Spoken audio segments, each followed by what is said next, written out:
Welcome to the Reddit library. Scientists of Reddit, what is the most crazy concept that may actually be possible in the future? In my field, there has been a lot of work towards rebuilding organs. Essentially, take a diseased organ of any kind, decellularize it, remove all the individual cells, and leaving only the extracellular matrix scaffold. Repopulate with healthy stem cells, and let that scaffold direct the cells, and rebuild that end-stage kidney into a healthy kidney, and get off dialysis. Or rebuild a heart riddled with heart disease. Maybe regrow an entire limb lost by a soldier or someone in a horrific accident. Quite a ways and a few Nobel Prizes from that, but a group in our field has already done this with a pig pancreas, and while it didn't last very long ultimately, it was an important first step. Polymer engineer here. There are a lot of projects looking into how to create a ferromagnetic polymer. In other words, keep your eyes peeled for magnetic plastics in the future. Cultured meat. Being able to grow meat from cells in a controlled environment, so we won't need animals anymore. Scientists have managed to produce a burger in the lab, but it's currently too expensive for mass production. Although this might become normal in 10 to 20 years. This has the potential to free up our depleting resources, that is land, water, currently dedicated to meat production. And growing meat in such a setting could also resolve many foodborne illnesses. However, so far the technology would only be able to create minced meat, and not slabs of meat, as that would require the skelerization of the cells. I know a lot of Hindu vegetarians who'd love to taste meat without the added tag of killing that comes with it. I'm a Hindu non-vegetarian, and honestly, I'd prefer to get my meat without the killing. If it was possible, it just feels hypocritical that, while I love animals in general, I still eat them. Harvesting ice in the asteroid belt. I just had a funny image of them towing back the chunks, but the thrusters keep melting it. I just had a funny image of Planet Express trying this. Flying like a bird on Titan. This may actually be possible in the future. It's nearly possible right now. We almost have the technology to do it. We just need to get there. Titan, largest moon of Saturn. Second largest moon in the solar system. 10th largest body in the solar system. Has a dense atmosphere, 1.4 times Earth's atmospheric pressure, and a lower gravity, 0.14 g. Earth is 1 g. So if you could get there right now, with a moderately better spacesuit and some crude relatively small wings, you could flap your arms and soar like a bird. Also, there are probably seas of hydrocarbons on the surface, and overall Titan has more liquid hydrocarbons than all of the crude oil and natural gas on Earth, so that's cool. Edit. As was correctly pointed out, there are some issues with retaining heat when inside the atmosphere of Titan. I've added in the italics to reflect this. I remember reading a short story by Isaac Asimov where a man was commissioned to design a set of wings that would make it easier to fly in low gravity. He ended up designing the wings mimicking a fish instead of a bird. I'm not sure if that would work on a moon, as the story was set on a space station. For the birds. Hygiene hypothesis. People start getting very ill because of being too clean.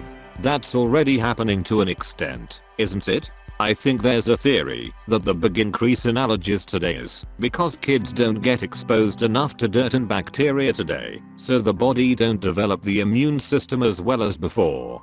Edit. And yeah, to all of you who ate dirt as kids and have tons of allergies anyway, genetics probably plays a huge role as well. This is how my cousins are. They have always lived in extremely clean environment yet get sick constantly and have really bad allergies, thus validating their parents' fears about how dangerous the outside world is. Nuclear fusion. With the world continuously growing towards climate change, rising temperatures, melting ice caps, and smog hovering above cities, there we find a need for clean, powerful, and inexpensive energy, and the only completely clean high-yielding energy without continuous maintenance is nuclear fusion. The only starting materials are hydrogen atoms, but the setback occurs at the requirement for temperatures over 2 million F and 1 atoms of pressure. No nuclear waste, or any waste at all. 4x the energy output of nuclear fission, and cheap starting materials will save the energy crisis on Earth and remove fossil fuels from our electricity production altogether. Whichever country harnesses it first will rule the world. Edit. I know fusion reactors do actually produce some radiation, but it isn't like fission, where byproducts must be stored underground to keep them from causing issues. LFTRs are not ever going to be able to accomplish something close to what nuclear fusion will. I think close to 80% of the radioactive waste has a half-life of less than a day, which is not easy to manage.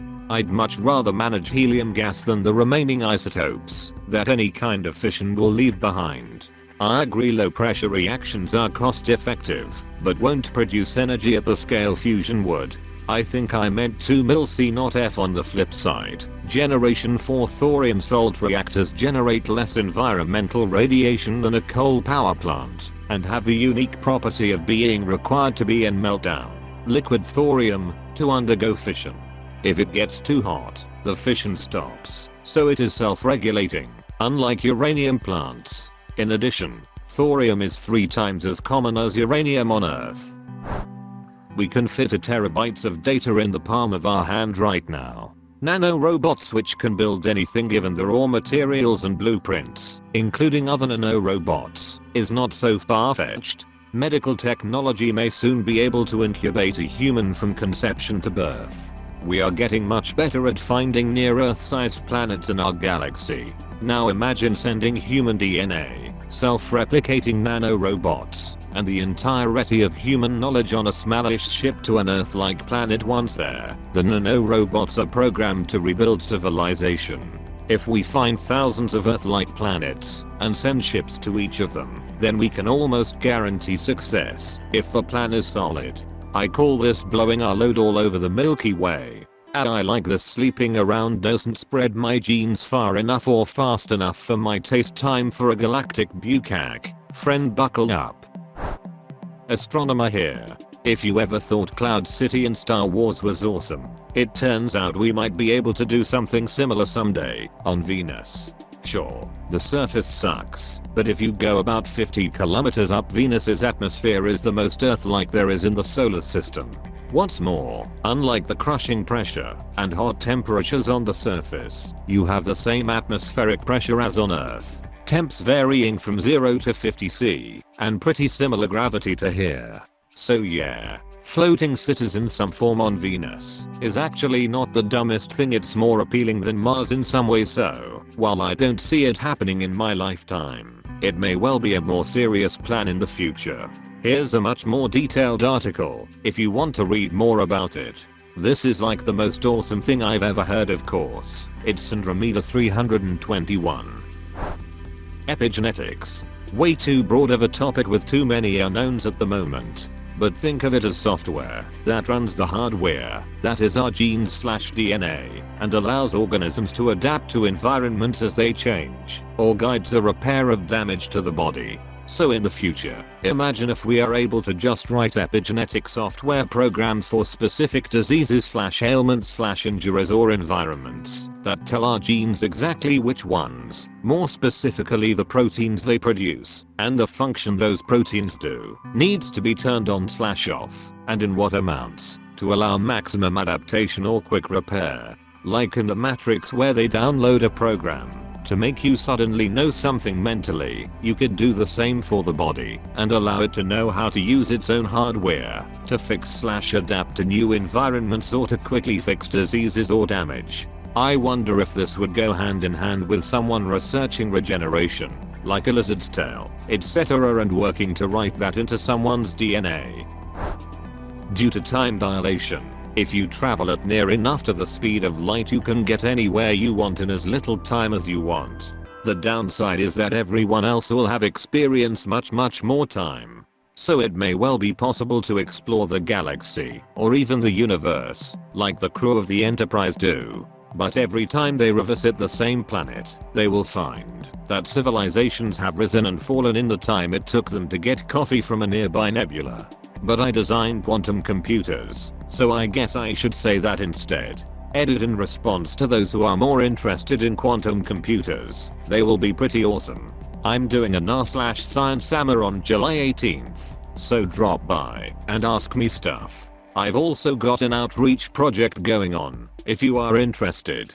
Basically, normal computers break any problem down into lots of tiny bits of maths. Then we enslave transistors to do those tiny bits of maths for us. We can also break problems down into different tiny bits of maths, which transistors can't do. To make computers to do these, we'll have to enslave quantum systems instead. Some problems that are really horrible complicated for a transistor type computer are fairly simple for our quantum slaves. So things that'd take us the age of the universe to solve now, quantum computers could do on our tea break. Which is nice. We will one day learn how to mimic a human brain on a computer and download a human consciousness onto it. It can then be given sensory inputs and physically exist as a machine. All of the fundamental building blocks are there already. Scientists have created simulated brains with about 1-2 meter neurons. The human brain has about 100 B, so we are a long ways off, but we will get there. Now imagine this. It's very difficult to send a human to another star system. There are speed limits and problems like radiation and body deterioration. You then have to worry about the atmosphere and sources of food on exoplanets. But we can send androids, communication devices, solar panels, and 3D printers.